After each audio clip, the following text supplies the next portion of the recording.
Congratulations! You have found the Lambcast, the official podcast of the large association of movie blogs, also known as the Lamb. The Lamb is the largest collective of online movie blogs and podcasts with 2,000 members and counting. Every week on the Lambcast, various members of the Lamb community get together to talk about our favorite subject, movies. So bookmark the Lamb and follow us on social media. Be sure to join us each week to hear a lively discussion of films and movie-related talk from our members. Join the flock at largeassmovieblogs.com. Hello, everyone, and welcome to the Lambcast. This is episode 760, and I'm your host, Richard Kirkham from Kirkham, A Movie a Day. January has already offered us a chance to look back on the previous year, but it's often stingy with new releases, so this seems like a good time to let our lambs do a little programming of their own. You'll find out what they want to talk about as I do when they start to share their lists.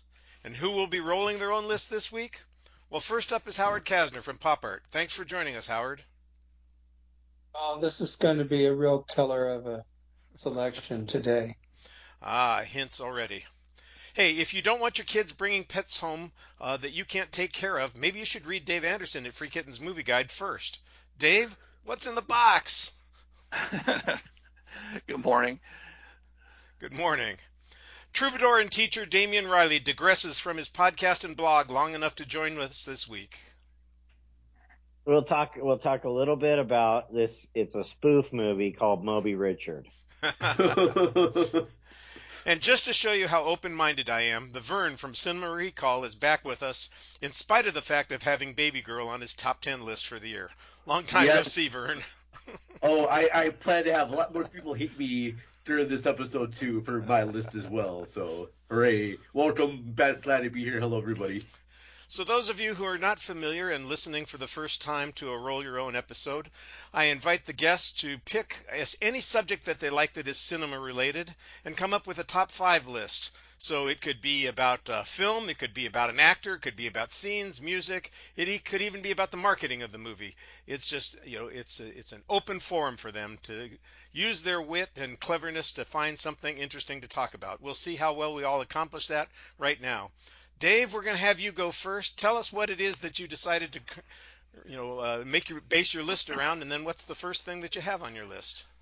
Okay, my list is related to directors, specifically directors who just one time in their career managed to hit it out of the park with one great movie. And to narrow down my list, I eliminated any director who only directed one film. So as much as I love The Night of the Hunter, Charles Laughton is not on this list. So these are directors whose output has generally been pretty questionable, if not truly terrible, that did manage, in my opinion, to put out one great movie, or directors who've not done much that was particularly noteworthy, but did one that became a classic. Excellent. I like this list already. This is good. Wow. Wonderful, man. Well, you may not like the selections. I don't know. We'll see how it goes. And first up, my first director is Paul W.S. Anderson. He's a British director, mostly known for cranking out these hyperkinetic movies based on video games, including the original Mortal Kombat and most of the films in the Resident Evil franchise. I'm watching all of them right now. I'm watching all the Resident Evil movies. So have I. He's also he did a weak remake of Death Race 2000, and to me, the worst adaptation of The Three Musketeers.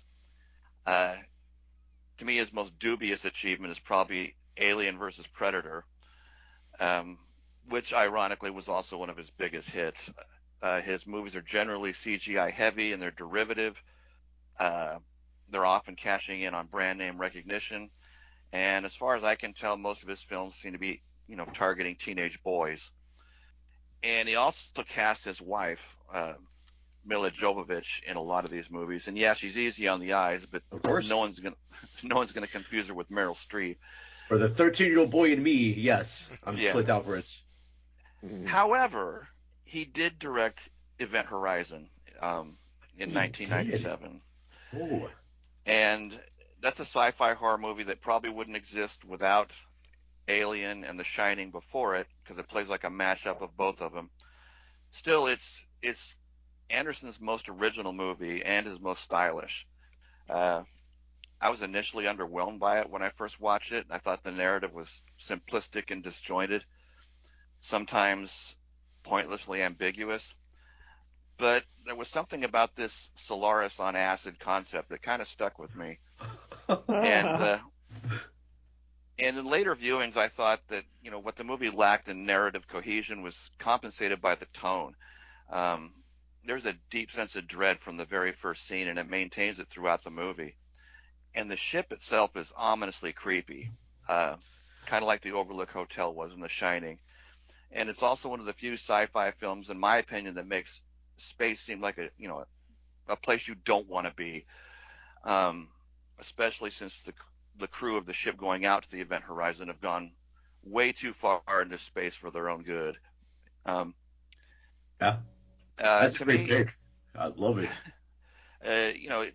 How a movie makes you feel ultimately matters more than complexity or plausible science or stimulating the intellect. And this isn't a perfect movie, but it's really creepy and sometimes disturbing. And it's probably one of my favorite sci-fi movies of the 90s. And it's Anderson's one film that's built kind of a cult following over the years. It has. I know that we've talked about it on the show here. I don't remember if it was a movie of the month or if it just came up as a side project on some other discussion. My memory of I only saw it the one time, and my reaction to it was very much like yours. It was underwhelming. So I haven't revisited it, but apparently a lot of people do hold it in much greater esteem after subsequent viewings. So maybe I should give it another chance. I mean, he's got a great cast there with Sam Neill and Lawrence Fishburne. I can't go wrong with that. And I love what you said, Dave, about it being Solaris on acid. That is just a great description of that movie. That's absolutely great. And I really wish they had a director's cut of that movie, because I guess there were some scenes that were too gory for theatrical release, and I'm hoping that Scream Factory or Shout Factory will release the director's cut 4K Blu-ray of that. So that's according to Anderson, the scenes that were cut no longer exist. Oh shoot, too bad. Yeah, because I have the Shout Factory disc, and they discussed that quite a bit. There's a great making of feature on that disc, and slick.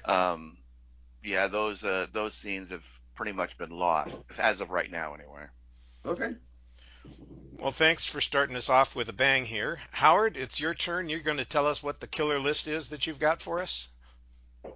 Yes. The only thing I always have a problem with these roll your own is that I always feel like everybody else comes up with more interesting ideas than I do. And I thought a long time, and finally I just gave up. And what I'm going for today is just one of my lists, and it's my favorite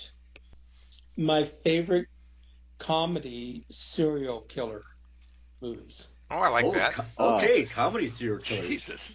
All right. Yes. Yeah, that's a pretty good one. I didn't even know there was someone said on Facebook, what is it about people who after a hard day like to go home and watch serial killer movies? And I'm going, I don't know, but I do.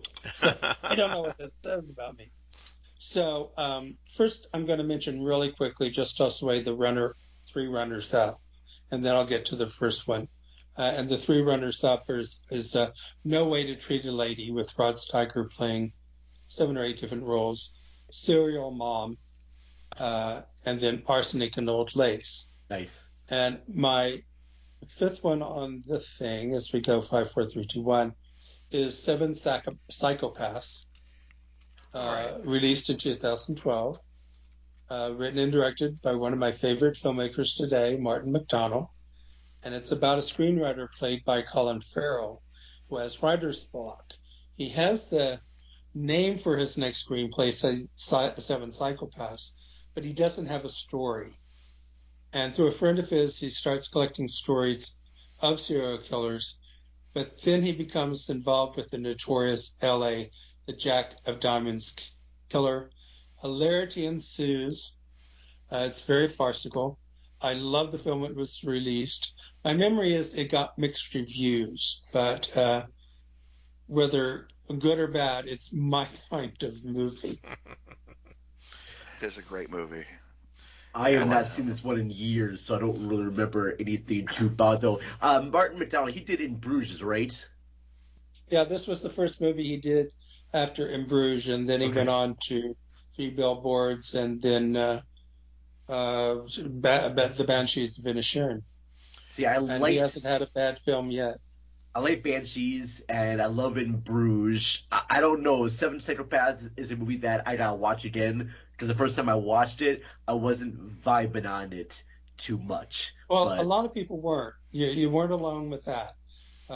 It got mixed. It worked for me, but sure. It worked for me because there's a dog. Okay, fair enough. I love the scenes with the dog.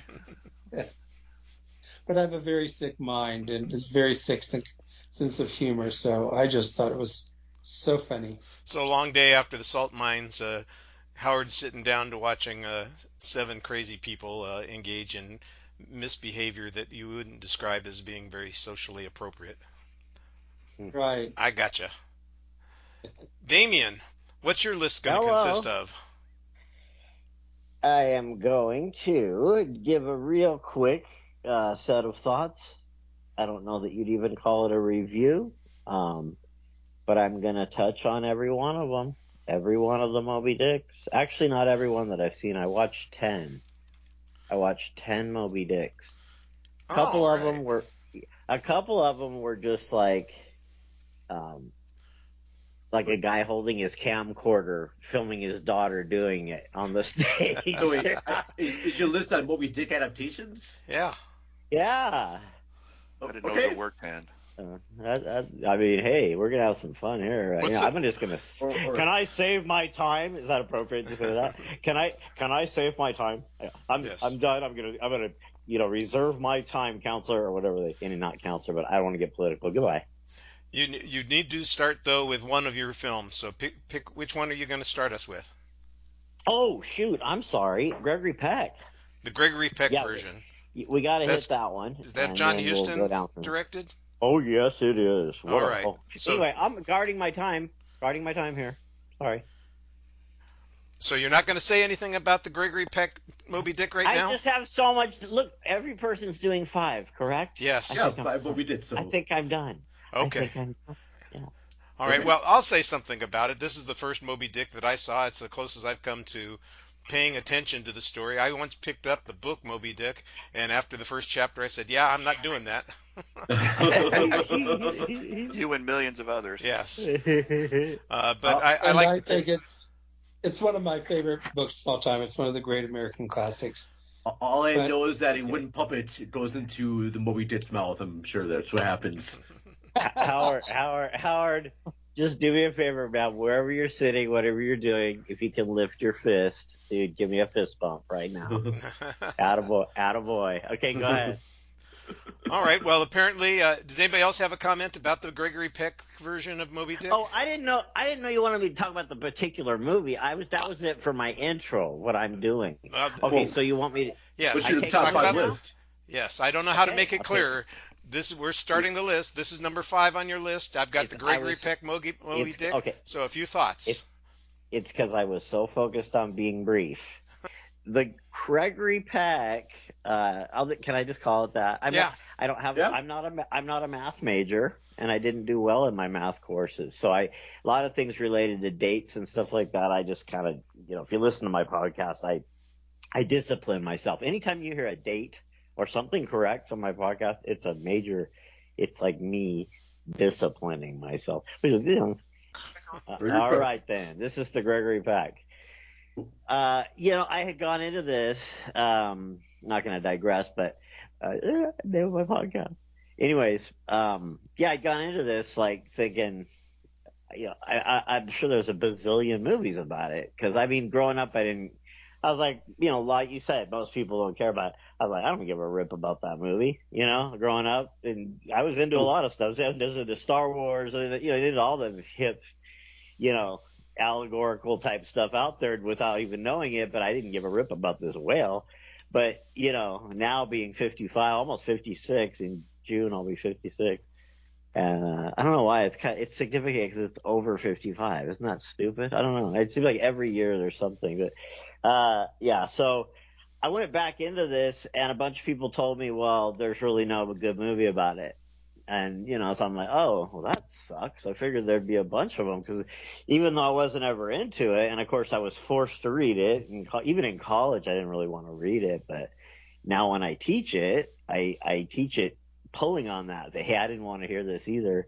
And with my buddy, my neighbor downstairs, while I've been doing Moby Dick, which is all I'm doing right now, pretty much, he's helping me make the Pequod in a bottle. So we're building a Pequod in his garage. He's like a retired machinist, so he has all this stuff. Yeah. Damien, Anyway, what makes this particular Moby Dick important? This was Gregory Peck. What about this particular Moby Dick? All I wanted to say is, Gregory Peck, for me, he embodies every role that he does, and I knew him as Atticus Finch, and a few other things. I know. I think he's in The Omen, isn't he? Yeah, he's he's in The Omen. Okay, I'm done. That's it. I'm done. Okay. I was gonna bring it. I'm bringing it down to the funnel to say, the guy is Ahab, man. He pulls it off. It's scary. I mean, it's everything it could be. I was so wrong assuming it would be vanilla with Gregory Peck. Oh, Finn, Fin, Finn, done. Gotcha. Fantastic. Vern, what are you going to be doing your list on?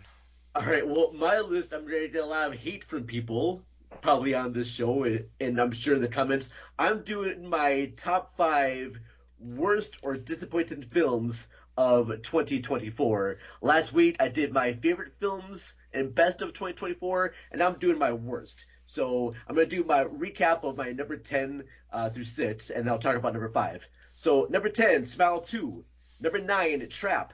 Number 8, Borderlands. Number 7, Nosferatu. Number 6, Long Lakes. And now number 5, Alien Romulus, which I think is probably one of the worst entries in the Alien franchise. Worse than Alien Resurrection. Yes, I'm going to say it right now.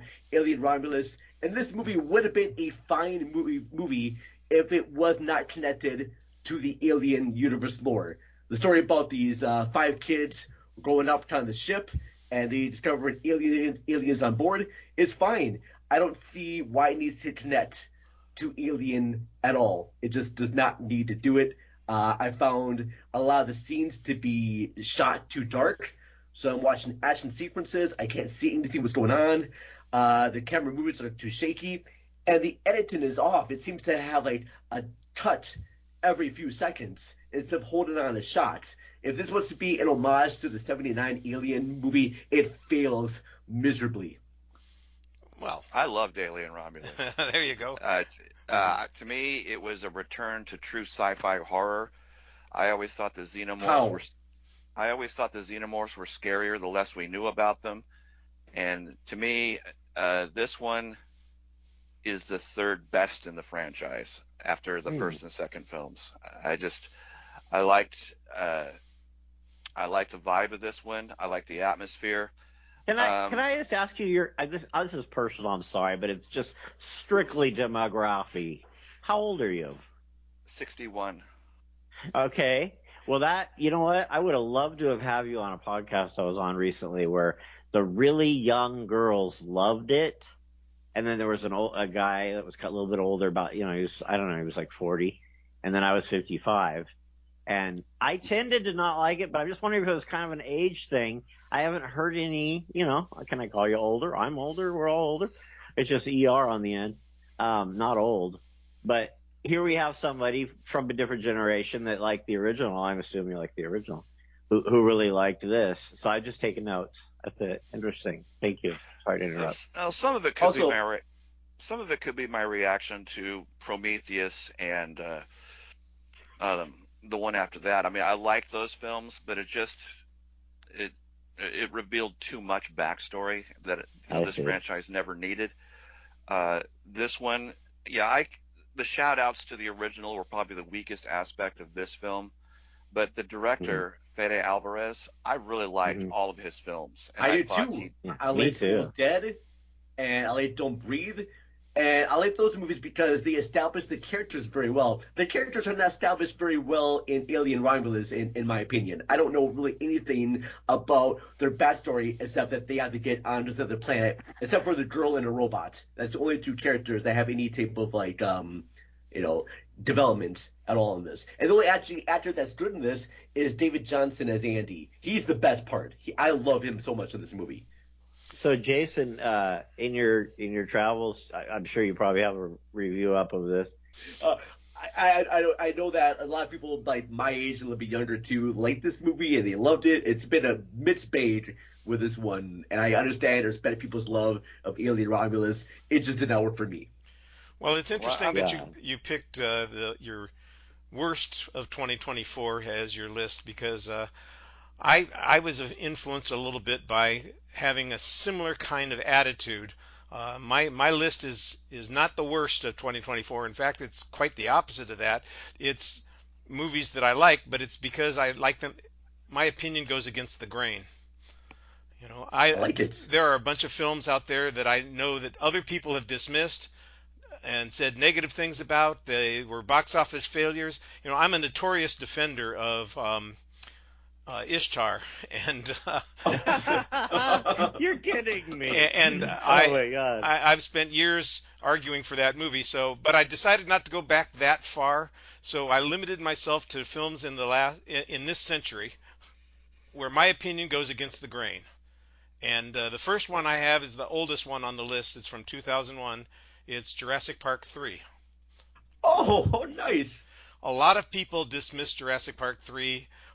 They don't even, my predecessor on the podcast here as a host despises Jurassic Park 3, suggests that it's doesn't really exist.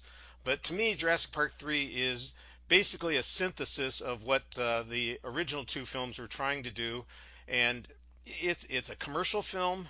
It focuses on getting us onto the island and having dinosaurs chase us, and that's it.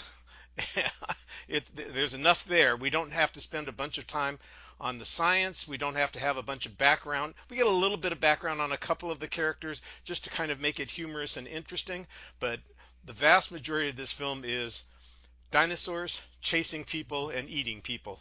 And that's what people want from a Jurassic Park film. It's the shortest of the Jurassic Park movies. It's the one that people think of as the black sheep of the Jurassic Park franchise. But to me, it's one of the most entertaining, and I would take it over any of the recent Jurassic Park movies, any of the reboot ones. It's done by Joe Johnston, who did The Rocketeer. One of the reasons I picked this film was because I'm rewatching the MCU, and my favorite MCU film is Captain America: The First Avenger, and Joe Johnston's name comes up, and I go, this is exactly the kind of film that he makes that I really like. And I said, you know what? He made Jurassic Park 3. It gets a bad rep. I'm going to include it on the list. I like it. It's a good one. It's fun. It's fun one to watch. Did your opinion of it change because you had a consciousness of who it was, or you really? Because I would like to go watch it, but I'm wondering if you just have one of those like angelic moments where that's actually pretty cool, but is it really cool? Because I'm seriously here's the thing. I got a bunch of new speakers. So I was thinking that'd be the perfect one. Does it have like pretty good sound? As I recall, it does. Yes. Because I want to try them out. Look, it's dinosaurs chasing people. It's going to sound great. Oh, no doubt. Anyway, cool, man. Thanks for that. Jurassic Park 3. Okay, yep. Got it. I'm not really into the franchise. So. Okay, 3. Got it. I found it very enjoyable. It's very unpretentious. It just does what it is supposed to do. Get those people in there, get a bunch of people eating, get them out. Yep. It does end a little abruptly, but that's okay, They want to keep it 90 minutes. It's not a great film, but I enjoyed it while I was watching it. That was better than Dominion. Which, like we say, it doesn't say much. Dave, what's the next director who made at least one great movie? Okay, my next director is Martin Rosen. He's a British director. He only did 3 movies, and 2 of them are animated films based on novels by the same author. And it's his first one, Watership Down, that's the classic. To me, it's still one of the best non-Disney animated movies ever made. It's based on the novel by Richard Adams, and what's kind of amazing is how effectively Rosen distills this 400-page book into a tidy 100 minutes and still retains the spirit and themes of the novel. And when I first saw this as a kid, being someone who was raised on Disney cartoons, I was shocked at how violent it was. I never saw a cartoon that showed its characters getting killed, blood and all. And I wouldn't say I was traumatized, but a lot of shitty things happened to rabbits in this movie. I'm well familiar with it. Thank you for putting it in your part. I'm so happy. I can't wait to watch it again just because you reminded me. I do it's know so good. It traumatized my little sister when we went and saw it. My parents dropped us off at the theater to watch that, and she was crying a few times during that one. But I love how it's animated. Has anybody on the panel seen it? I've seen it. Oh, okay. So I think I've seen it, but I just don't remember so long ago. It is traumatizing, and I'm not going to get into it because I've already stolen my time, but this exact story happened to me and my brother. It was raining really hard. We were in vacationing. Anyway, same thing happened. They dropped us off thinking it's a cartoon. Dude, this is a scary film. This is a scary film. Anyway, I just wanted to interject that because people don't always know. But it happened to me too. Isn't that crazy? We should write a book of experiences of people between, what, you have to be like probably 48 to whatever, that were traumatized by this movie. Because there was no warning. It was just like the commercial. There's a lot of traumatizing movies back in the days. Dave, yeah. What are the other two movies that Rosen directed? He directed another Adams book called The Plague Dogs. And that one, I mean, it's also brilliantly animated, but it is so relentlessly downbeat and joyless that it's a tough movie to sit through. And if you're a dog owner, it will screw you up for life. Oh, all right. Well, I'm staying away from that one. There. Yeah, thank you. Yeah, let's not go there. Howard, what's your next favorite serial killer movie? My next one is Kind Hearts and Cornets, which is an Ealing Studios comedy from 1949. Ealing Studios became known for producing some of the greatest comedies of the 40s and 50s. And in this story, a female aristocrat marries beneath her, and she's disowned. She has a son, and when she dies, he decides to murder all 8 members of her family to stand between him and his becoming the heir of the estate. And with a wonderful bit of casting. All 8 victims are played by the great Alec Guinness, who does a brilliant job here. So this is a classic. It's one of the Britain's great comedies. It's just marvelously done. And Guinness is he's just great. And someone said, I think it was Pauline Kael said, that you don't take it seriously because every time Alec Guinness dies, there's another Alec Guinness to take his place. Love it. I don't think I've heard of this one. Oh, I've heard of it. I've just never caught up with it. And I'm a fan of those Ealing kinds of comedies, and I feel bad that I haven't seen it. It's a Blind Spot. And by the way, next month on the Movie of the Month, they're all going to be blind spots for me. So you guys will be voting soon for that, and maybe I'll add Kind Hearts and Cornets to the list. Oh, that'd be great. We covered it on Pop Art. We combined it with Scott Pilgrim versus the World because they're both about somebody taking out someone and getting closer to their goal. An interesting combination. Damien, who's your next Dick? Moby Dick of 1998, and it has Patrick Stewart playing Captain Ahab, and I assume it wasn't a big screen film. Howard, you probably know. I don't remember offhand, but probably it really looks like a TV movie. I think it was a cable movie. It was for television. Yeah, I mean, but honestly, I don't even know how they got away with it because I assume that's a lot cheaper because the acting in it is top notch. It's just incredible, and like Howard just mentioned, his had a great cast. I mean, you wouldn't believe the cast in this.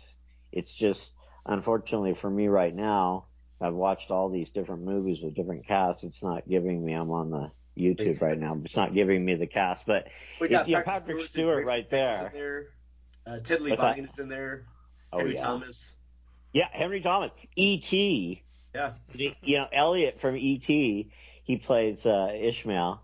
And it's just, when you watch a bunch of these, it's so trippy because it's like you're just in front of a stage and you're just seeing different little people playing out the same thing. There's a couple that are kind of different, but this one, and I'll keep it short, this one is really worth your time, and I didn't get to say it about the Gregory Peck one, but that streams for free on YouTube. I don't know if it's temporary or what, but it's just free, and it's official. So they offer it officially for free. It has ads. But anyway, so this one from '98 is also free on the same service. I don't work for YouTube. I pay them money. To do their stuff for me, but it's also there. Okay, so if you wanted to just check both these out, I'd highly recommend it. It really is amazing. They're right there on YouTube. And the '98 one is it's kind of the same thing. Like, people take different approaches to it, just like they take different approaches to Hamlet, or whatever, or Romeo and Juliet. So there's different approaches, but these two are kind of like almost the same movie. There's just a few departures the second director makes. But they're both free and they're both on YouTube. Okay, I'm done. Thank you. All right, that's all right. Go ahead. I kind of want to throw in here that I and a friend actually wrote a screenplay based on Moby Dick, but we turned the whale into a big albino werewolf and Captain Ahab into this hunter who is missing his arm because he got bit by a werewolf and chopped off his arm so the blood, wouldn't get to him and turn him into a werewolf, and that he uses people as a way to try to find this werewolf so he can get revenge. That makes my day. Thank you, Howard. You're amazing, dude. It's taking people out for the werewolf to come and get, and the Ahab type character is standing around with one arm ready to take him out. I like it. Yeah. Vern, I know that you were disappointed in more than one movie, so tell us what the next one is that you were disappointed in. All right, well, the next one on my list is a Christmas movie, and it's a Christmas movie starring Jack Black. I'm going to do Dear Santa. That's right. The story about a young boy who thinks he's writing to Santa Claus, but in terms he's writing to the devil, played by Jack Black. Because he's dyslexic.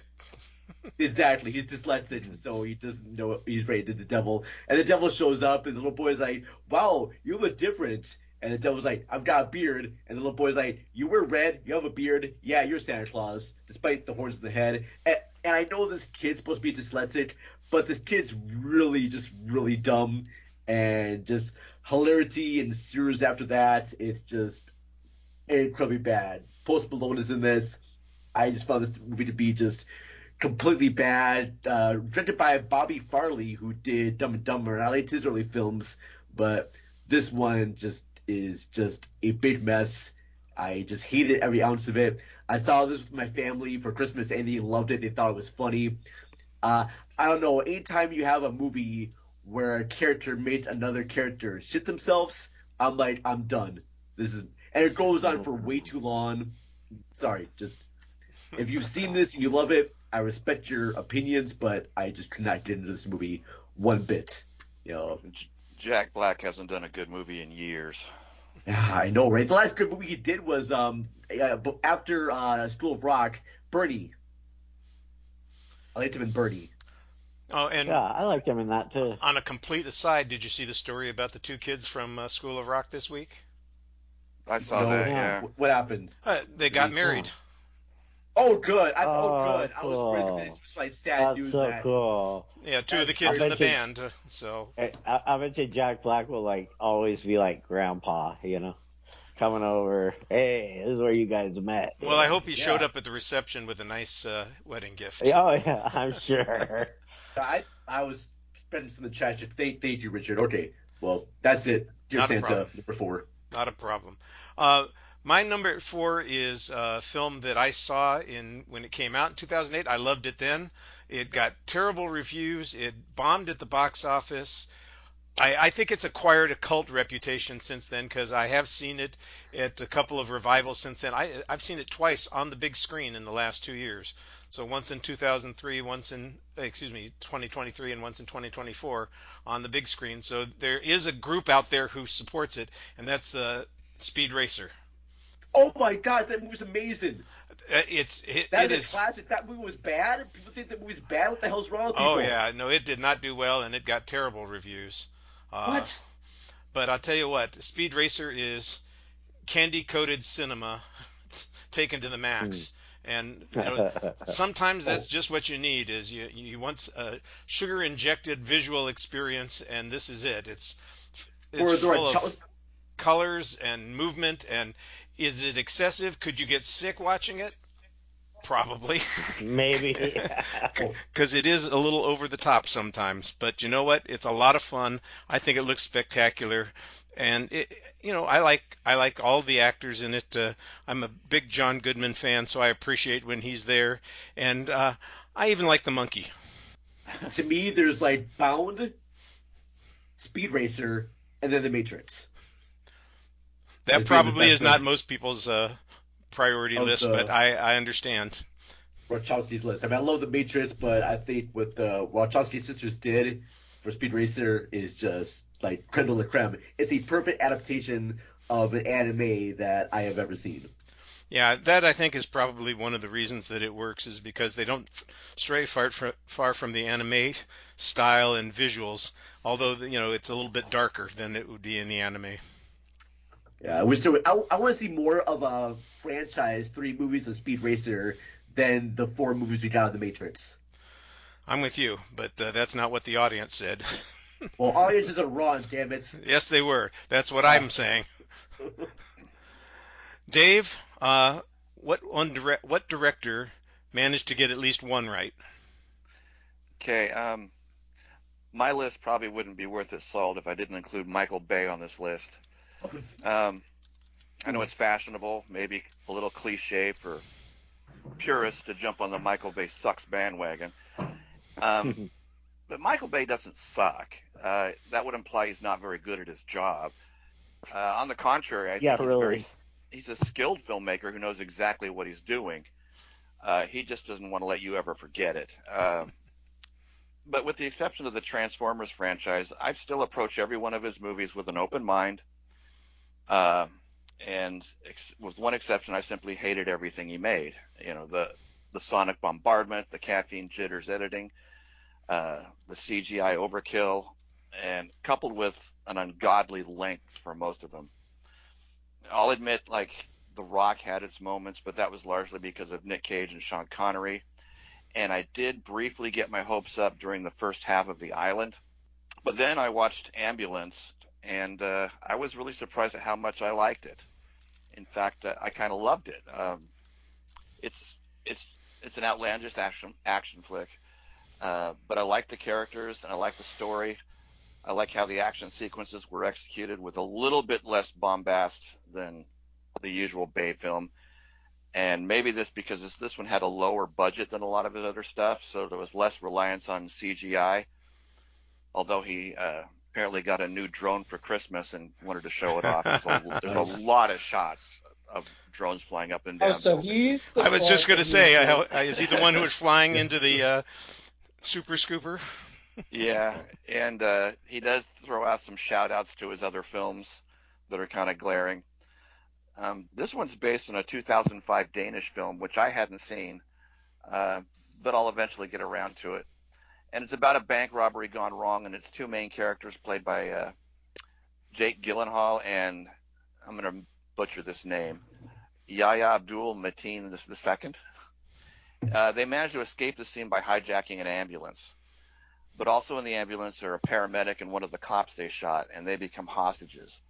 And most of the film has these 4 in the ambulance tearing around Los Angeles while the police pursue them. And there's a ton of action, violence, and chases. A lot of them improbable, but it's fast-paced, and the main characters are actually engaging. One of them is even sympathetic, since his reason for agreeing to participate in the robbery are kind of understandable. And like a lot of Bay's movies, this one also runs well over 2 hours, but this time he fills that time up pretty well. The movie doesn't stimulate the intellect, but it's a lot of fun, and not just because my expectations were low to begin with. This is the only Bay film I've ever felt compelled to watch multiple times. I really enjoyed this one. I've heard a lot of people talk about this movie, Dave, and it's definitely like on my list to watch because I've been watching these video essays from Patrick H. Williams and Lindsay Ellis. Lindsay Ellis did like a 7-part essay about all of Michael Bay films, and it's fascinating. Patrick H. Williams says that Michael Bay has the same visual stylist as someone like Wes Anderson or David Lynch. He just does it a little bit differently. So excited to see this. The last good Bay film I saw was Pain and Gain, which is like an LA version of Fargo, which I really enjoyed. So I'm really intrigued to watch Ambulance now. I was a little surprised that you said Ambulance is the one movie that was good from Michael Bay. I thought you were going to say 13 Hours, which I thought was excellent, but it's a completely different kind of film for Michael Bay, and so it would be easy to overlook in the Michael Bay au revoir. Yeah. That one just didn't do much for me. I appreciated the fact that he stepped out of his comfort zone, but that was one of those movies that I thought in the hands of a different director might have resonated more with me. I thought you were going to say The Island, too, because The Island seems like less like Michael Bay from all of his other movies. And for the first half, it is. Oh. Okay, the first half, it kind of has echoes of Logan's Run, and but once they leave this facility that all these clones are in, and it becomes an LA chase, it's a typical, Michael Bay stuff. That's fair. Well, Howard and I are from LA, so we're going to go next and talk about a killer movie instead of just one that's a chase film. Well, my next film is The Monster, and I'm not talking the film with Charlize Theron. This is the 1994 Italian film, starring, written, and directed by the great Roberto Benigni. In it, due to a series of events, and of course things never happen in movies like this without a series of events, he mistakenly becomes the chief suspect in a series of rape murders.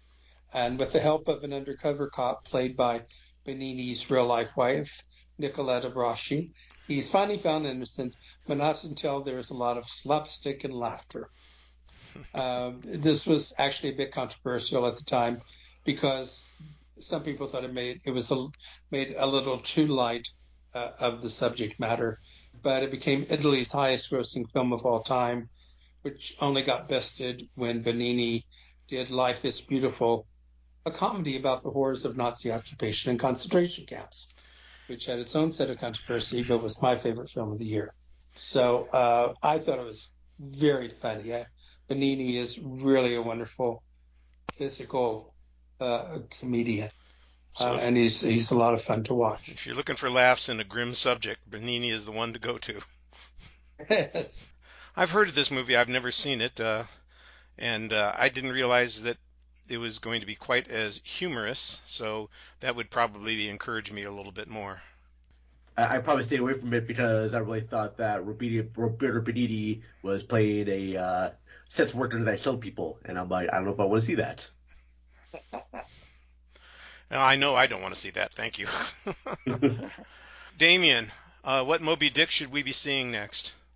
Okay, I wanted to say Life is Beautiful is an amazing film because we didn't talk about it at all, but I got to give him another fist bump over there, Howard, because this was my favorite movie that year too, and it was just, I'm almost going to cry. That's how good it is, but I don't really have time to get into it. Yeah, I don't really have time to get into it.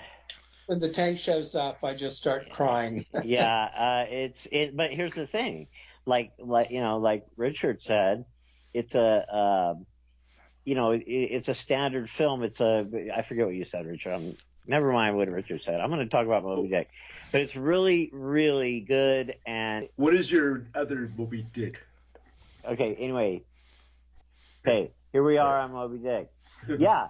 This one's great. It's the William Hurt version, if you don't mind. We already went through that, about how I'd prefer you to just allow me to not say specific mathematical things.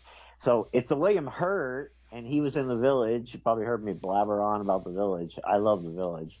He's in that. The thing is, and this is all I will say, is that he's, as far as Ahab, since we had the last two I've touched on Ahab. There's so much to touch on. I mean, Moby Dick is a whale for a reason. It's freaking huge conceptually, So you could just take it on. I mean, you could do 10 seasons. You really could of just talking about it. That's how intense it is. So, and just the allegory to our lives. Here's what the thing about it that was different. He's talking to his wife, who is, now here we go with the name again, the girl from the X-Files. What's her name? Jillian. Yeah, okay. She plays his wife. She's not a very big role because so far I've been going through the book on my podcast and I'm on chapter, what am I on now? I think I'm on 11 or 12 or something, but it doesn't say anything about a wife. We don't see a wife. Maybe she comes later. I don't know. Howard, you probably know, but anyway, that was kind of weird. I'm like, okay, they're rewriting it. I'll see with that. There's a couple other different things. He's a little bit more cerebral than the other Ahabs. That's all. Cool. Yeah, I don't remember this movie at all. Yeah, it's a TV movie. But it's available now not that you'd want to go see it, but if you do, it's on YouTube. Free. We'll look for that. There's a mini-series, I guess. Two-parted mini-series. There you go. That's the way we do it. That's how we roll here. Vern, what are you disappointed in next?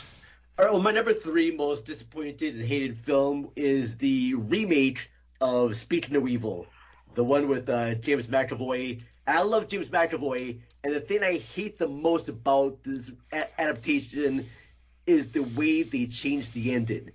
It's the same thing that happened like with The Vanishing when that movie came to the States, and they changed the ending. That was a pretty dumb change. What's that? I said that was a pretty dumb change. Yeah, the ending. Yes. Of The Vanishing. Yeah, so the same thing they did for The Vanishing, they've now done for Speak No Evil. And I think the original Danish version, as much as I get angry at that movie and what the characters, the choices the characters make in the original Danish version, I prefer that more than the safe, sanitized version of the American remake. And I think that James McAvoy is good, and he's probably one of the best reasons to watch this new movie, but at the end of it, I was like, oh, you gotta be kidding me. Seriously? You're gonna go for this BS ending? No. So watch the original. And the original is in English. It's like in 90% in English. So just doing another English adaptation of a movie that's already mostly in English is just dumb. And I guess I'm pissed off at this movie for having the multiple trailers. Every time I go see a movie, I see the trailer for this over and over again, and I finally got to watch it, and I was like, all right, if they treat this material well, I'll love it, but nope, the ending, they just completely crap on everything, and no, done. Well, I didn't hear anybody speak well of Speak No Evil, so I imagine that your point of view is probably shared by a lot of other people. I didn't see it on anybody's 10 best list that, we had 10 people do 10 best lists last week. None of them had it on their list. So I'm assuming it was a mediocre film at best. And now it sounds like something that's truly evil and vile. How dare they? It is very evil. Yes. Well, I'm going to go against the grain in probably the most beloved franchise in the world, because I think that Solo, a Star Wars story, is excellent. And I would take it over most of the last Star Wars stories that they've done since The Force Awakens, The Last Jedi, and The Rise of Skywalker. Those films are crap in comparison to this, and I know that a lot of people hated this movie for a variety of reasons.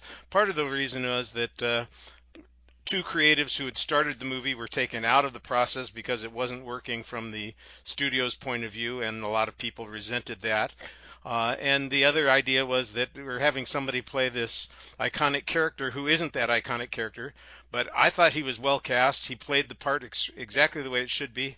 I didn't think there was anything wrong with the backstory that we get. I thought it was pretty well introducing the characters that we know, Solo and Chewbacca and Lando Calrissian. I liked all of that. I appreciated that very much. And I do know that there's still talk that there's going to be a Lando Calrissian film. I would be all down for that because I thought that the character in this movie was great doing that. So, but this movie, it didn't do as well as it should have, but that's not the reason it's criticized. It's criticized because Star Wars fans just turned on it for some reason, and I'm not one of them. I embraced the film completely. I went to another screening earlier this year, and I reminded myself, yep, this was as good as I thought it was. It's basically a heist film. We've got two heists in the film, and I thought they all worked really well. As far as like prequels go, I enjoyed this way more than Rogue One. Oh, I'm just totally opposite. I think Rogue One is one of the great Star Wars movies.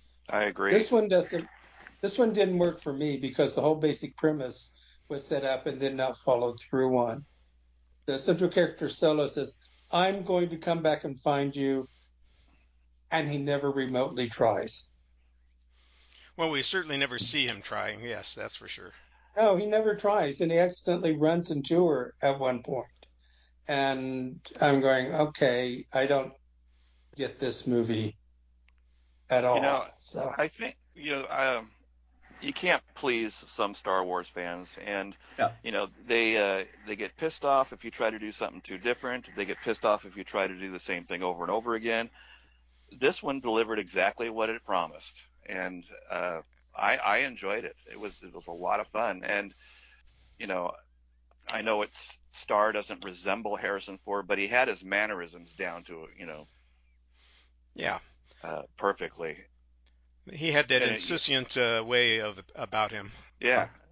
It's a movie that treats Star Wars as being fun, and I feel like Rogue One treats it as being like too serious and whatnot. It's like my issues with The Mandalorian too, and I like the fact that Ron Howard with Solo brought back kind of the fun and made it more into like a swashbuckling adventure, because Star Wars is based on a lot of like old 1930s serials, and I thought this one kind of harkened back to that a little bit. Yep. I also liked at the end, it kind of reinforced the old Han shot first thing without giving any spoilers. Well, Dave, spoil us for another director. Tell us what movie he made that is worth a damn. Okay, my next director is Michael Cimino. And yes, Gerald Michael Cimino. And your film is Thunderbolt and Lightfoot, right? Close. It's the one he did after that, The Deer Hunter, and it's the only good movie he ever directed. I know Thunderbolt and Lightfoot has its fans. I thought it was kind of meandering. And as far as The Deer Hunter goes, I know it has its share of champions and detractors, but from a narrative and technical standpoint, I think the movie's a work of art. And I didn't think so at first. I never saw it until a year or two after it won all those Oscars, including Best Pictures. And my first reaction after watching it was that the Academy had lost their minds. I thought it was the worst excuse for an Oscar-winning movie I'd ever seen. It was extremely long and ponderous, and was hardly worth the effort just to catch the Russian roulette scene that I'd heard so much about. But I was a lot younger at the time, and I think maybe I was expecting another Apocalypse Now. But when I got older and maybe a little bit wiser, I realized that it isn't really a war movie at all, and it has more to say about the nature of friendship than the war itself. Particularly the bond between the Mike character played by Robert De Niro and Nick played by Christopher Walken. To me, that's the crux of the film, and the promise that Mike makes not to leave Nick behind should things turn out for the worst in Vietnam. And when I've rewatched this film over the years, it's the characters and their relationships and the mundane depiction of blue-collar life, both before and after the war, that I've grown to really appreciate. It's also a reminder that it's possible for a director to shoot his entire creative wad in a single movie. He never came close to making another movie this good. And I know Heaven's Gate has gotten some critical reassessment over the years, but I still think that one's an overblown dumpster fire. And other movies he did, like Year of the Dragon and Desperate Hours, are even worse. So well, Heaven's Gate has an ironic title because it's hell to get through. it is. And he killed a bunch of horses in it. So there's that. Well, I think most people would agree with you. The Deer Hunter is, Cimino's obvious masterpiece. It's the one film that he is remembered for. I do think The Deer Hunter is a great movie. I also think that Thunderbolt and Lightfoot is a good movie. Yeah, I agree with that. Neither. But that's, you are entitled to your opinion, and you expressed it very clearly here. Thank you. Howard, do you want to kill the mood here and give us somebody else who's engaged in a serial killing spree? Well, I think you might not be too surprised at my next choice. Man Bites Dog. Ah, yes. A 1992 mockumentary from Belgium. It stars Benoit Poelvoorde. I used to know how to pronounce his name. I have no idea now. He also co-wrote and directed. And it's about a serial killer who allows a documentary crew to follow him as he kills people. It is one of the darkest comedies you will see. You will feel ashamed, then you will laugh, then you will feel ashamed that you laughed. It was, I don't know if it was my favorite film of 1992, but it's definitely in my top 10. It is just, you're just watching it and you're laughing and laughing. You're going, why am I laughing? Why am I laughing? But it's just so funny. I watched this along with The Cook, the Thief, his wife, and her lover in like the same weekend night because they were in my video store and I was getting into like foreign films. And yeah, you're totally right, Howard. This movie has the ability to make you laugh and then make you cringe at multiple times. This movie could never be made today. It was made at the perfect time. And it is great. Shot in beautiful kind of black and white too, which I liked, and that kind of like sort of like makes the violence a little bit more easy to tape, but not as much too, and I think it just works perfectly. My favorite scene is when you have the serial killer's camera crew meet the camera crew of someone else. They run into another camera crew following a different serial killer. Yeah. That really. That's a great scene. Elaborate stuff there. Damien, it's time for Moby Dick to return. He should be rising out of the surf at this point. Moby Dick, here we go.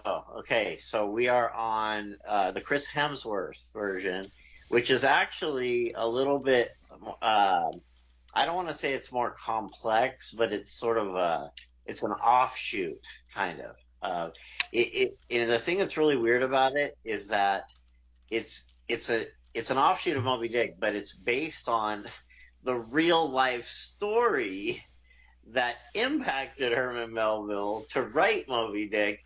But so you'd think it'd be more rustic, right? No, it's even more out there than even the book is. So I happened on YouTube to find this other one called The Making of the Chris Hemsworth movie. And it brought out all that stuff, and it was really interesting.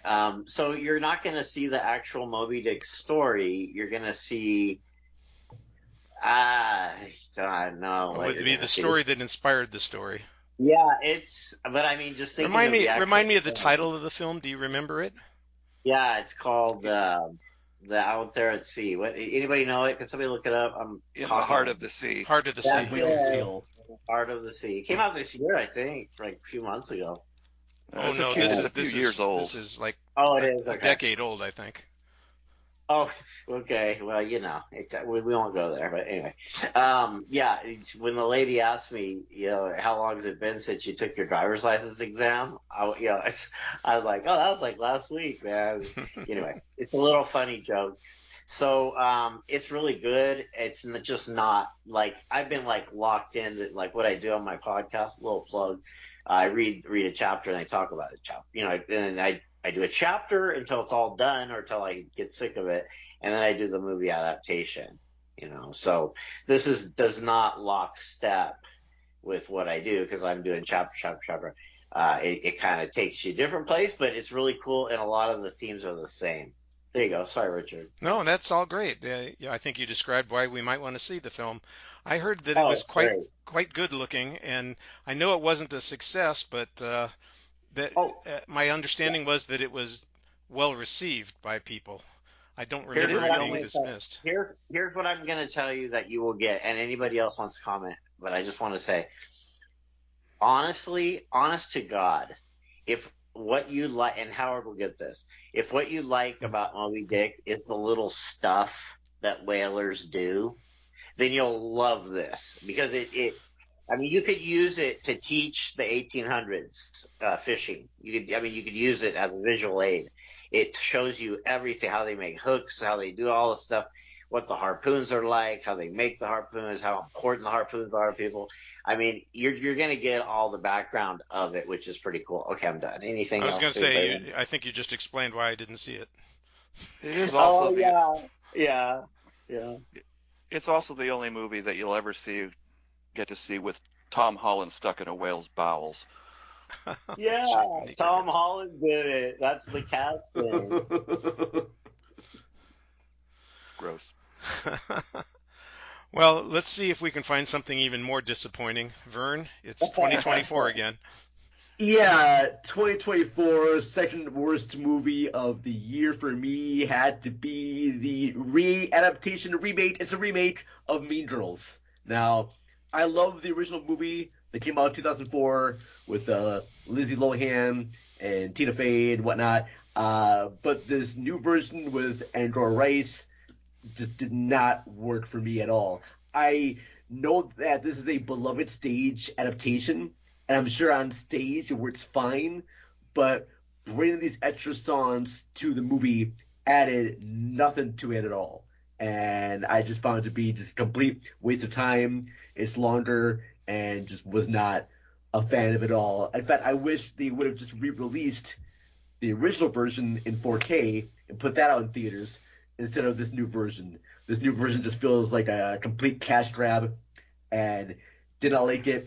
I liked when Hairspray had their musical. I liked that, and I don't know what it is. Maybe it's just the songs, but I was just not vibing at all with the new Mean Girls of 2024. Well, I went to see Mean Girls because it was an adaptation of the stage play, which I never saw. I saw the original movie. I watched the original movie first, and then I went and saw this film. It was okay. It was what it was. Not my bag, but I know a lot of people are interested in that kind of thing. And I'm not a fan of turning everything into a musical for the stage. I understand that that's kind of what has taken over Broadway nowadays, and they do it because it's, well, I don't want to say a cash grab. They do it because there's an audience for it, and people would like to see something that they know they have a positive reaction to, and then they just try and supplement it with something that's going to give it a little bit extra. I love the Heathers musical, but I do not want Heathers to be made into a musical for the screen. The only musical I want to be turned into the screen, Richard, is Evil Dead, the musical. They did turn that into a musical. Yeah, but it's not a screen musical. I want that musical to be on the screen for Evil Dead, the musical. Have you seen Evil Dead, the musical? I've heard the soundtrack. I have not actually seen it, but I would love to see it. I sat in the theater in Las Vegas watching it. It was a lot of fun. But don't sit in the first 5 rows. Well, that's the rows I want to be in. I want to be straight. All right. Well, I'm not going to be mean to you guys. I'm going to tell you what the next film is that goes against the grain here. I've defended this film since it came out. I don't understand why it failed, except that people just didn't quite get as Vern has been happy to say the last week or two, the vibe of the movie. And that's John Carter of Mars from, I think it was 2012. I liked that movie too. I saw it in the theater. That movie, I think, was very entertaining, well made, did a great job adapting the John Carter stories, and it went nowhere and didn't get very good reviews. And I was very frustrated at the time. I think it was a disappointment to the studio because I think they had high hopes on it. They spent a lot of money on it, and I can't say it's the fault of anybody in particular. I think it's just kind of the vibe situation. The cultural zeitgeist was not with it at that point. Hey, Richard, was that like a graphic novel or something? I liked it too, man. John Carter of Mars is based on a series of books written by Edgar Rice Burroughs, so it's not his Tarzan books, but his stories about this character and the planet Mars. I think people thought those were like a ripoff of like Star Wars. Yeah, and everything in Star Wars is based on this. Exactly, yeah. So people kind of thought that, these are just bad ripoffs of Star Wars, but Star Wars took their inspiration from John Carter a lot. So yeah. So if you guys haven't seen it, make sure you get out and check it out, because it's worth your time and energy. I don't know. It is a Disney film. I don't even know if it's on Disney Plus. It is. I think it is. I haven't looked. I should check it out. I've never seen it. I was going to say, look at it as itself, Sure. Don't look at it as like, what's this connected to? What's this a side shoot from? Because I saw it completely blind years ago in the theater, just like, this is what's playing. Okay, I got to make the joke. How could you see it completely blind? Were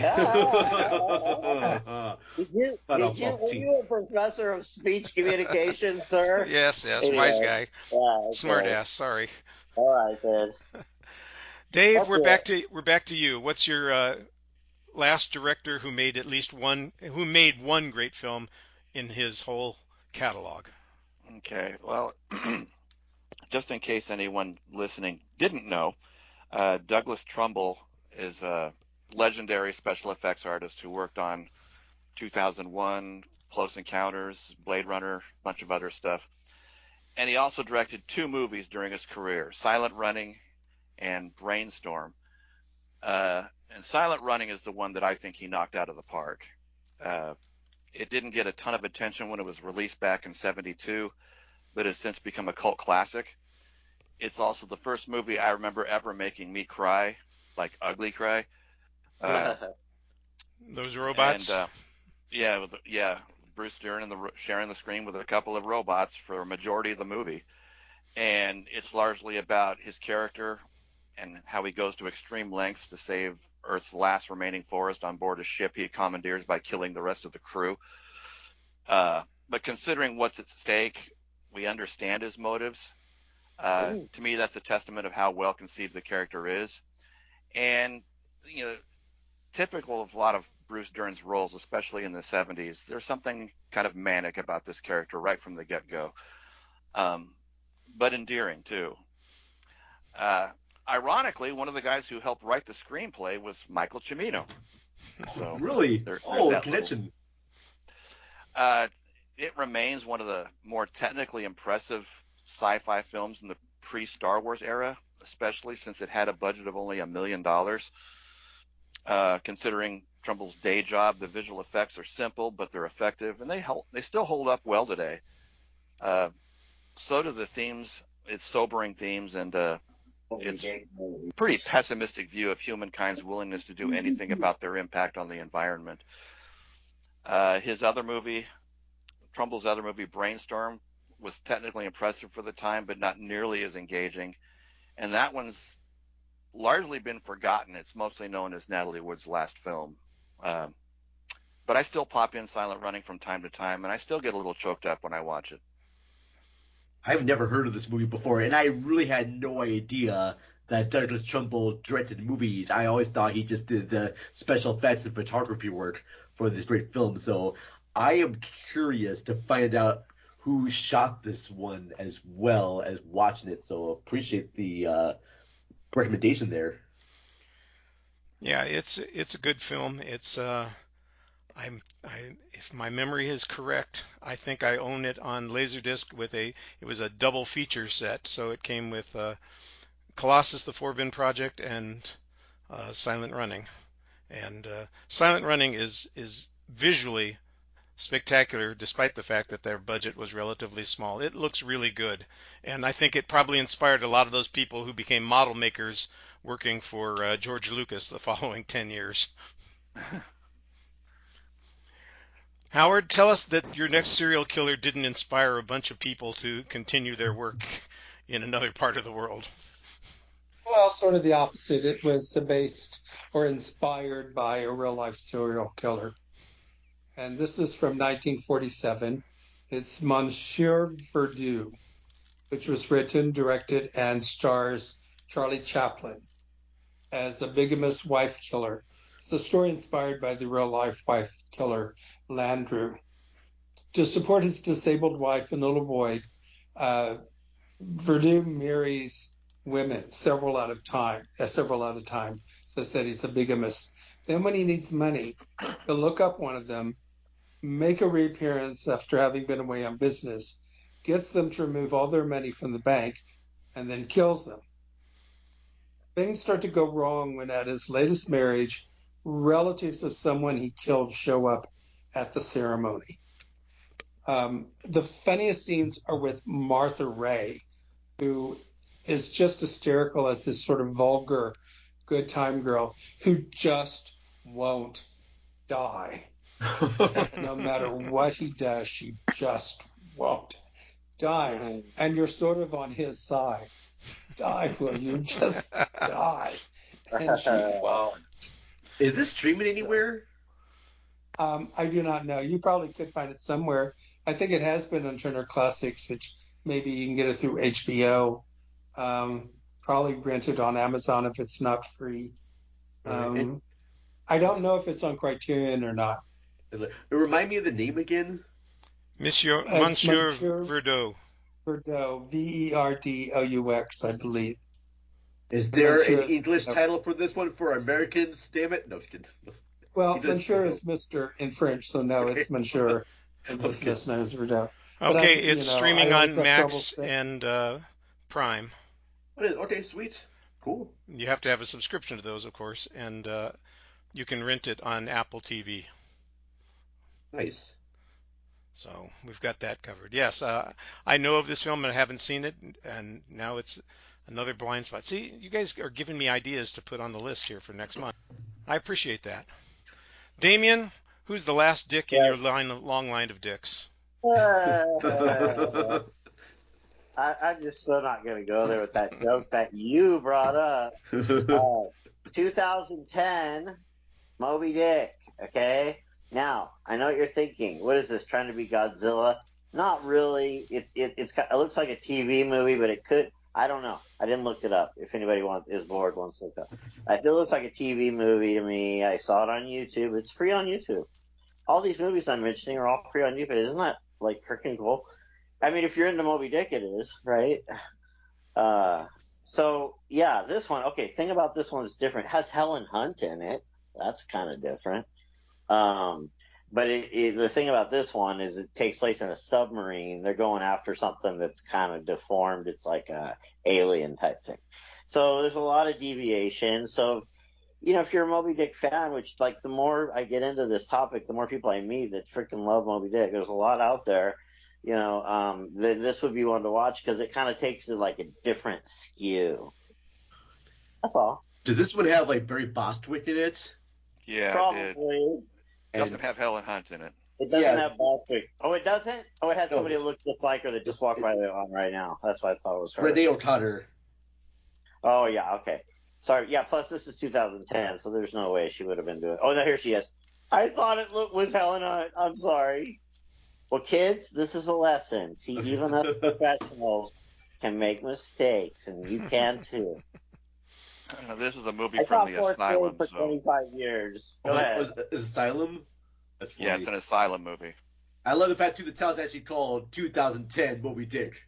Yeah. That's why it reminds me of Godzilla or whatever. Well, that'd be so cool to have a Moby Dick Godzilla crossover. Yeah. Oh, yeah. Dude, let's do it, man. Yeah, 100%.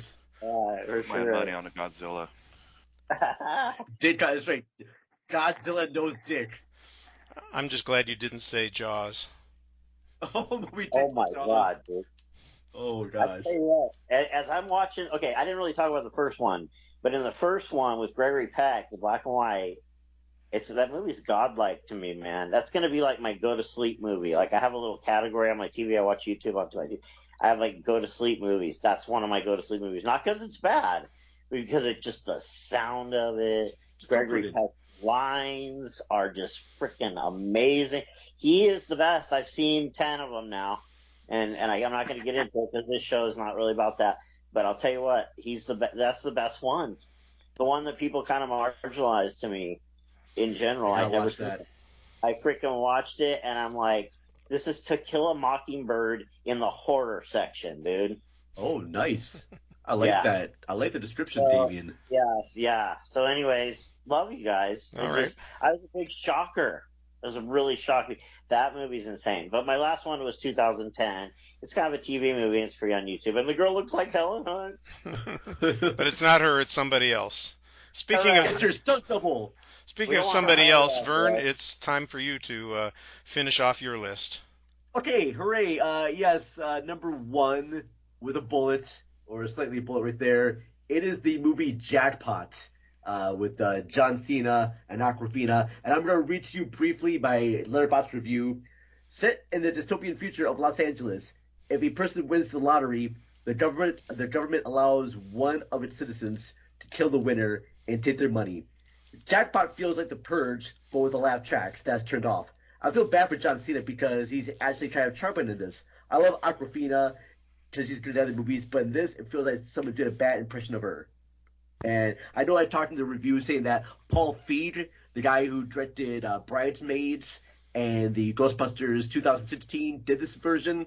And I think that Borderlands came around the same year, and Eli Roth did Borderlands. I think Eli Roth would be better for Jackpot because of all the violence in this, and I think Paul Feig would be better for Borderlands. Maybe, I don't know, I think they would both be failures, but they would be a lot more interesting, and I think Eli Roth with his vibe of violence would work better in Jackpot than it did for Borderlands. So, yeah, Jackpot, it tries to be edgy, it tries to be like comment about society and whatnot. It tries to be funny. I just found it to be just complete failure. Yeah, there you go. Jackpot. It's streaming on Prime. I'm not sure if anyone saw this. The trailers looked good, but then the actual movie was kind of a complete clusterfuck. So, and based on your still faces, none of you have seen this. No, I never even heard of it. You lost me at Awkwafina. Okay, fair enough. Okay. I like her in Shang-Chi. I think she's fine. Well, next time we do, the films by Awkwafina, the one good film that Awkwafina has made. She's in The Farewell. The Farewell was really good, She was good in The Farewell. That was fine. We were just being a wise guy. That's right.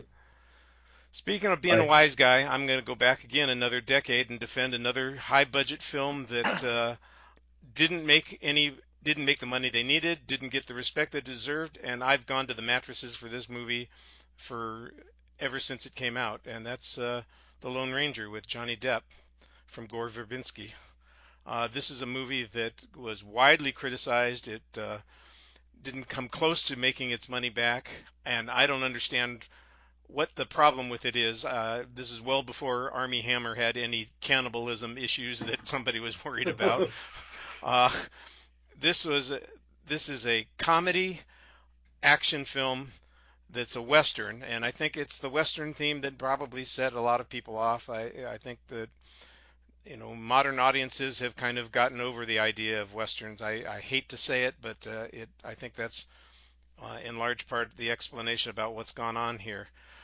This movie is funny in so many places. The idea, I know that there's some of that issue concerning Johnny Depp culturally appropriating the character of Tonto. I think that that's what actors do. I'm not going to make an argument about whether or not that's the correct way to do things or not. I'm just going to look at the film that I'm watching and say, this was highly entertaining, well made. There are some fantastic sequences in it.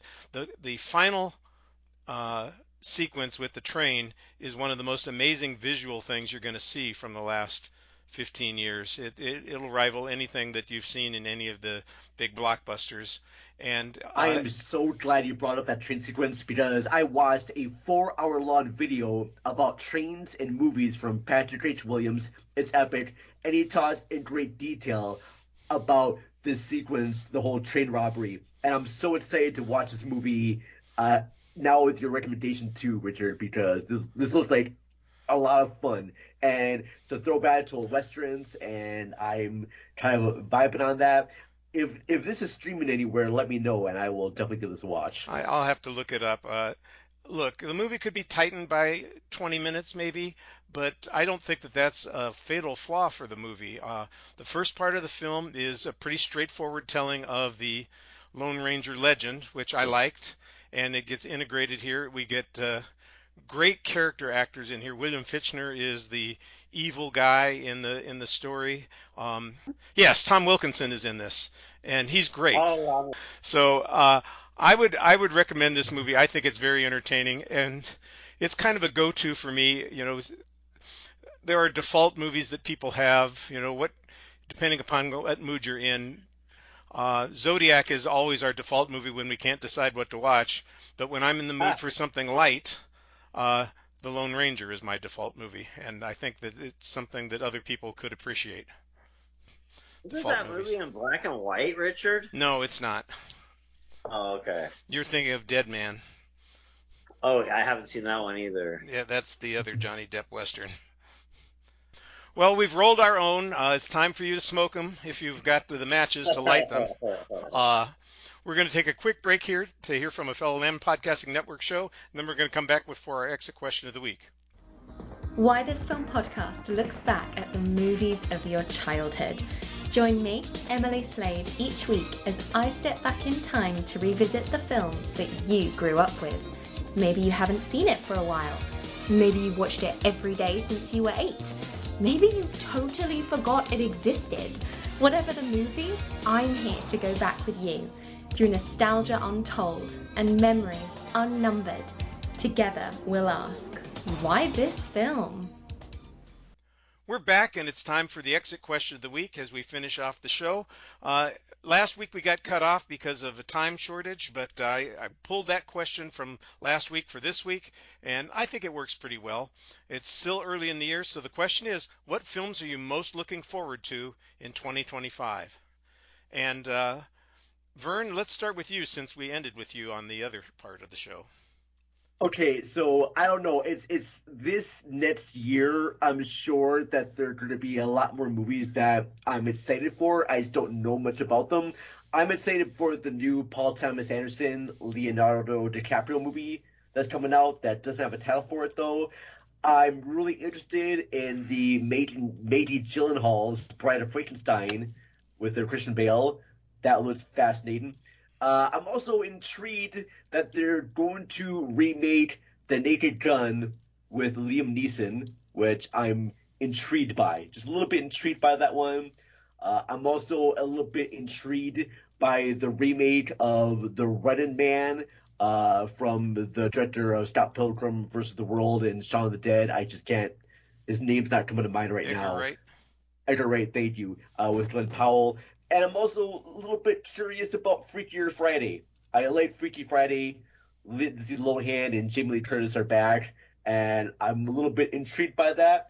Other than that, I don't know about any other movies that are coming out. So I'm open to hear some other suggestions from all of you about other better movies that I've picked. That's a long list, and some of them don't even have titles. Yeah, okay, yes. Damien, have you got a film that you're looking forward to this year? Well, he said a bunch. I got, like, if you just want me to do one, Happy Gilmore 2. Oh, okay. Oh, wow. I forgot to mention that. Got a little lit. Well, it's a thing. My son was in 6th grade when Jackass came out. And all the other dads thought that I was like an idiot for taking him to see Jackass. But now he comes over, we smoke cigars and rewatch them. So anyways, Happy Gilmore, it was one of our staples, dad and son wrestling matches and stuff. So yeah, me and my son are going to go see that. I think a lot of people are probably going to see that one. Yeah, Captain America, Brave New World is a huge. I want to see 28 Years Later. I really want to see Bad. Snow White. I want to see the new. I really like the Cinderella. I can't talk. The Cinderella, adaptation.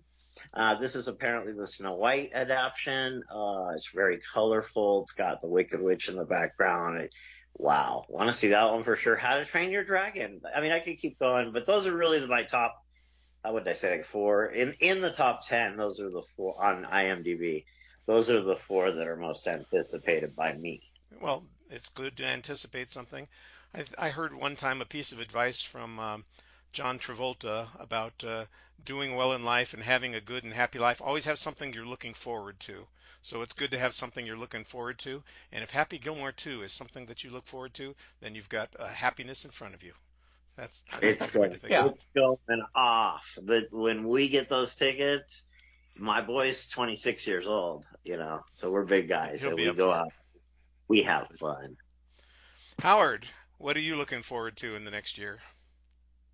Well, when I first was looking at the list of what's opening, I was getting more and more depressed because it just looked like a horrible list. But I kept looking, and there are movies opening by Noah Baumbach, Jim Jarmusch, Wes Anderson, Ari Aster, and Yorgos Lanthimos has another one coming out. Okay. And then, He doesn't have 2 more coming out? that could be, but the one I have is Begonia, so he might have another one as far as I know. But yeah, I think Paul Thomas Anderson was mentioned. The next one, I guess you said it got postponed because we were doing a show on it called Mickey 17. Yeah. By Bong Joon-ho, but I guess it's postponed opening till March, and I don't know if that's good or bad. But I do also want to agree that when I saw Naked Gun was being remade, I went, oh God, Naked Gun is being remade. And then I saw it stars Liam Neeson, and I went, maybe that actually might be fun. That exactly, because he's not a comedic actor, so I thought it just worked perfectly for that. I don't know. I'm intrigued to at least catch a trailer of that one. It could be complete bullshit, but right. Well, I think that was one of the reasons that the original Naked Gun worked, is because they took those. Well, they took Leslie Nielsen, who had finally broken through as a comic actor in the Airplane movie, kind of playing off of his serious demeanor from all of those other films he'd been making over the years and the TV appearances, and turning him into the comic butt of the joke. I think they've got the right idea here. Whether or not they can carry it off, I don't know. But yeah, I'm willing to give them a chance. Yeah. Dave, do you have something that you're looking forward to? A lot of the ones that I'm looking most forward to, people have mentioned. The Running Man, for sure, because I thought it was one of Stephen King's best short novels, and this one's supposed to be more faithful to the original book. As far as original movies, I'm really looking forward to Mickey 17. I like Bong Joon-ho's films. After watching Parasite, it got me to go back and look at some of his other stuff, and I think he's amazing. And Robert Pattinson as the star, my view of him has changed over the years as well. So those two. Yeah, sure. I don't get the impression that it was moved because they were having a problem with it. I think I got the impression that it was moved because they decided that they would do better financially in the March release. January and February are tough months, and it's all a matter of everybody's trying to play three-dimensional chess with their films, and this is their move. I hope it works, and I hope the movie is good. Yeah. Well, didn't the writer's strike push back a lot of dates, not just that one? Yeah, the writer's strike might have had something to do with it, although I would imagine that when the writer's strike was going on, this movie must have been mostly done, because the writer's strike was late or early fall, and they had this on the schedule for a January release. Oh, yeah. So, well, my most anticipated film, I looked at the list. There's a lot of things that I am kind of looking forward to. I don't have a strong urge on any of them. Maybe the Mission Impossible Part 2 of the film that we saw. I'm not going to call it Final Mission. Screw that. The Final Reckoning. I'm going to call it Dead Reckoning 2. They can change the title all they want. It's Dead Reckoning 2. I'm kind of looking forward to that, but the one that I'm most looking forward to is already out in Great Britain. I hate the fact that they get it and we've had to wait. It was supposed to be released here in January, and they moved it back to February, and that's Paddington 3, or Paddington in Peru. Oh, yeah. I have been so impressed and enjoyed the Paddington movies that I just think that they've got a great character, a great way of visualizing it, and the idea of taking it back to the jungle, so to speak, is a lot of fun. And I hope it works. Apparently, it's doing quite well in the part of the world that it's already opened in and has received some fine notices. I just don't want to read too much about it. I'm glad that they're waiting because now it has the ability to be named for Best Picture of 2025. There you go. We'll keep it on the list. Well, hope springs eternal. Yes. Well, let me give everybody a chance to talk about what they have that other people might see someplace else. In other words, promote themselves and their sites and their podcasts or whatever they've got going. Howard, let's start with pop art. What's going on in your world? Well, the one that's done it most recently is the Christmas episode with Jake Cluett, where we talked In Bruges and I don't want to say My Three Angels, but is it We're No Angels? I think it's We're No Angels. Sorry, In Bruges and We're No Angels, which is about criminals hiding out during the Christmas holidays.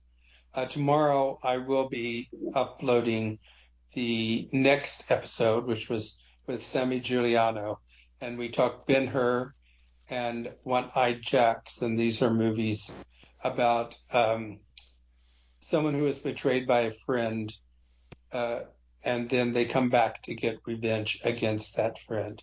Sort of a Count of Monte Cristo type movie. And then after that, Richard and I will be doing the Valentine's episode for February.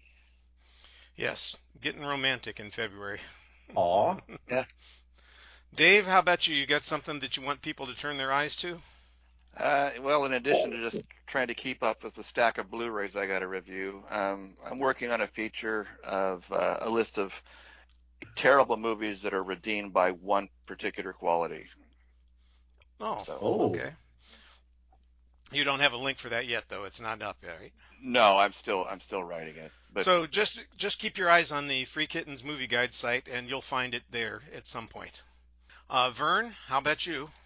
Well, nothing going on so much of the podcast. I have a couple written reviews right now on cinemarecall.net. One is Brain on the Damned, which is a new film from Troma, and it's actually really good.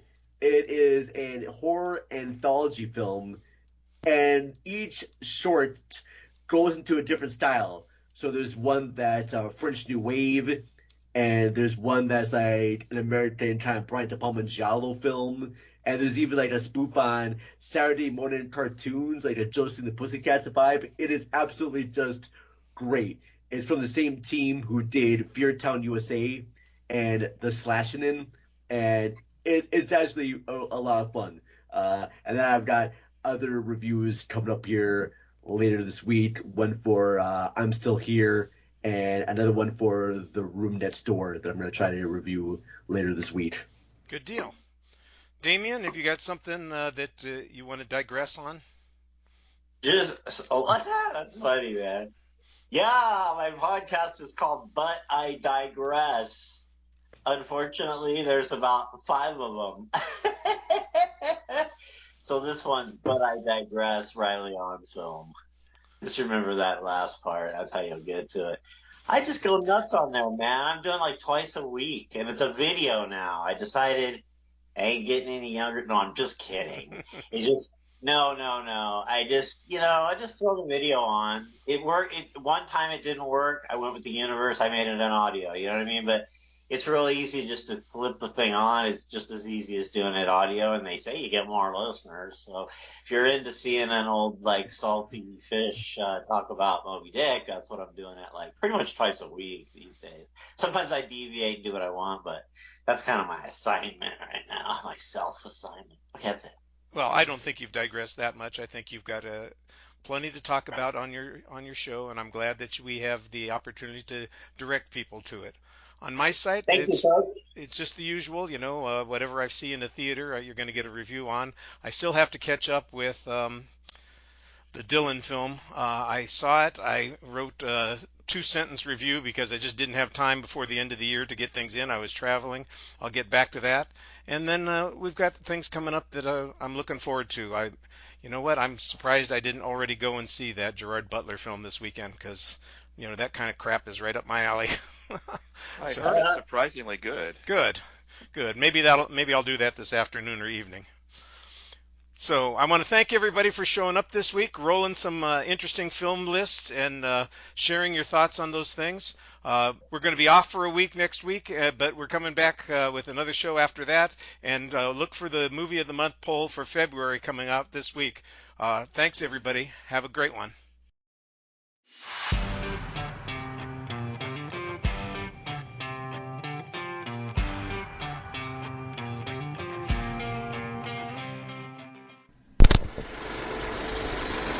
You've been listening to the Lambcast. If you have an idea for a show or would like to join us on the Lambcast, contact us at largeassmovieblogs.com. Find us on Facebook, just search for Lambcast, or on X, formerly Twitter, at Lambcast. And you can find us on YouTube as well. The Lamb site can be found at largeassmovieblogs.com. We'd also love it if you would leave a review on iTunes. Ha ha ha ha ha ha ha ha ha!